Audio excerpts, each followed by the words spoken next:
कौशल्या के भाई ललनवा हो रामा।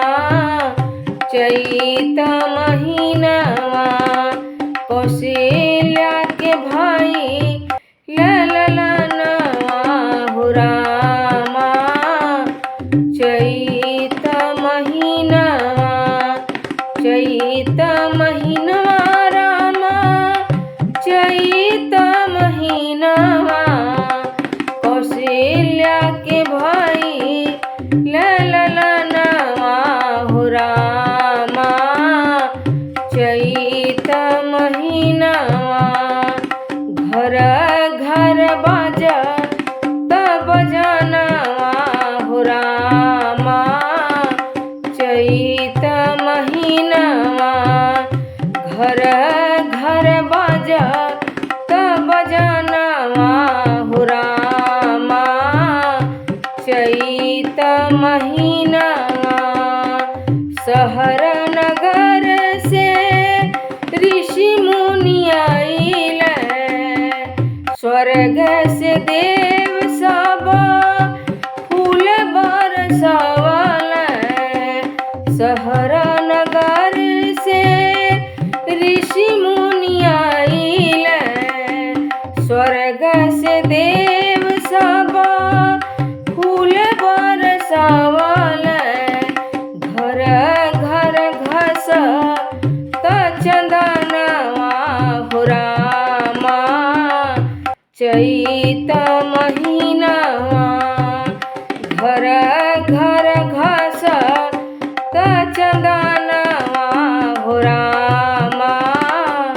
चैत महीनवा बाग बगैचा फूल फुलाइल। वन में कोयलिया गीत सुनावेले। बाग बगैचा फूल फुलाइल। वन में कोयलिया गीत सुनावेले। झुर झुर बहत बयरिया हो रामा। चैत महीनवा झुर झुर बहत बयरिया हो रामा। चैत महीनवा गुरु वशिष्ठ जी वेद उचारत। जगतपति के नाम धरावत। गुरु वशिष्ठ जी वेद उचारत। जगतपति के नाम धरावत। विधि संग लिखल विधानवा हो रामा। चैत महीनवा विधि संग लिखल विधानवा हो रामा। चैत महीनवा मातु कौशल्या काजर लगावत। थाली सजाई के कहीं आरती उतारत। मातु कौशल्या काजर लगावत।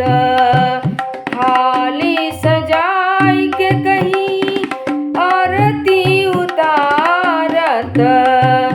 सुमित्रा जे बाटत कंगनवा हो रामा। चैत महीनवा सुमित्रा जे बाटत कंगनवा हो रामा। चैत महीनवा चैत महीनवा रामा। चैत महीनवा कौशल्या के भाई ललनवा हो रामा।